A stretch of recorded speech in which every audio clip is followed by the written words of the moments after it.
ये बुद्धि छप्पन पीढ़ियों का मथुरा पर राज करने वाले हुए हैं महाराज।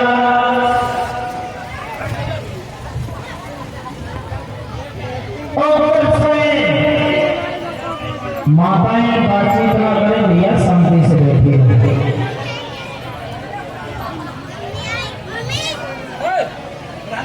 बात में लगी पड़ी है, घर बात करें विनती यहाँ बेचारे कथाई में घटती है बात है। हाँ वैसे तो मैं काम धंधे में लगी रहती है, जा बने सब कथाई में बातें कर रही थी। बोलिए गोविंद भगवान की। आज श्रोताओं ये बुद्धि छप्पन पीढ़ियों बाद मथुरा पर राज करने वाले हुए हैं महाराज उग्रसेन। ये उग्रसेन महाराज मथुरा नगरिया के राजा ने। मथुरा नगरिया उग्रसेन मथुरा नगरिया के राजा ने। और उग्रसेन के घर में हर चीज थी, लेकिन दुखी थे तो काहे से?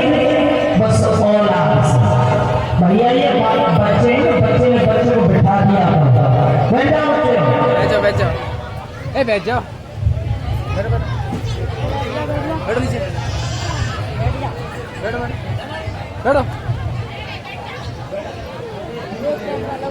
ए बैठ जाओ,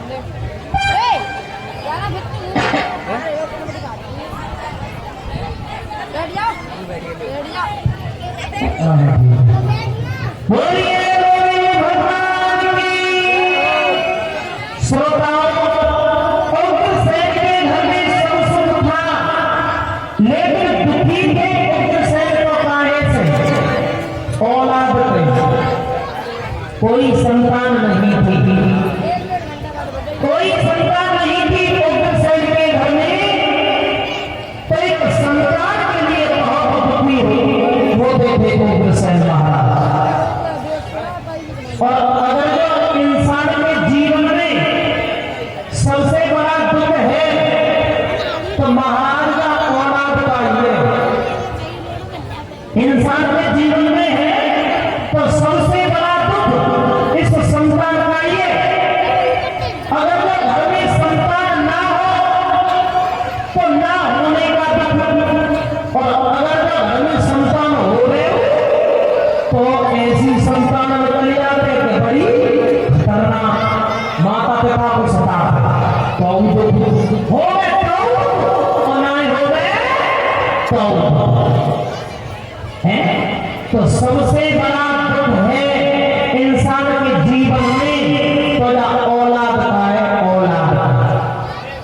और जब अपना ही बेटा अपने ही संतान जाकर पाल पोस करके बड़ा करना, और अगर जो वही हमें तकलीफ देवे दुख देवे तो कितना कष्ट होता है माता पिता है।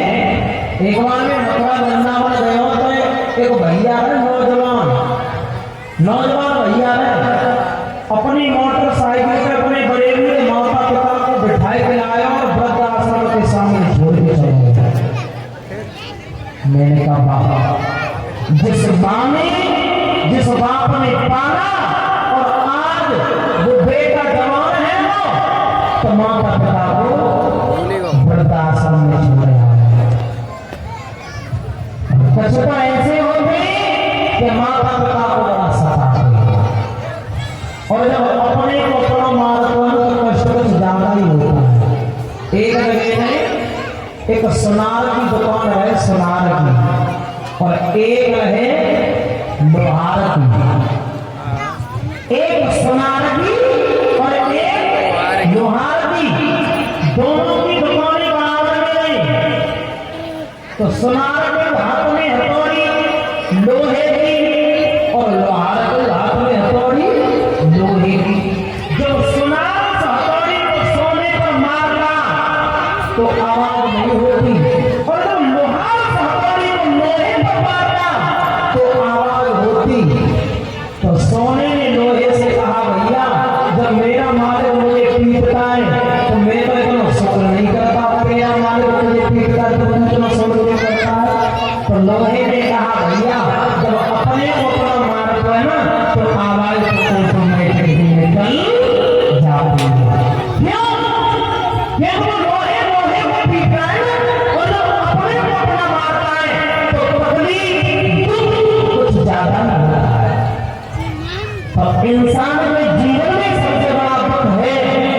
काहे को औलाद का। अगर जो ना हो तो ना होने का, और अगर जो घर में हो तो ऐसे ऐसे सपूत लगाए आते हैं कि माता पिता को तंग करते हैं, बहुत तंग करते हैं। बैठ बैठ इतना तंग करते हैं कि माता पिता को बहुत ही ज्यादा। और जिस के घर में भी कोई संतान नहीं है, उसी संतान के लिए एक दूसरे तिथि हो गई, और दूसरे के घर में पत्नी है पवन रेखा नाम की, पवन रेखा रोने लग जाती, सारे सारे दिन रोती रहती महलों में बैठ करके संतान के लिए, अपने सर्व घटनों में दबा लिया और भूत भूत करके रोती थी। भगवान मैं तो एक स्त्री हूँ, लेकिन मुझे संतान क्यों नहीं? और फिर सहसे भी कहती थी, महाराज हमारे घर में कोई संतान जरूर क्यों नहीं देती? दुनिया वाले मुझे बात कहते हैं और तुम्हें डराने सा कहते हैं।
मुझे काम करते हैं, तुम्हें निर्वंशा कहते हैं।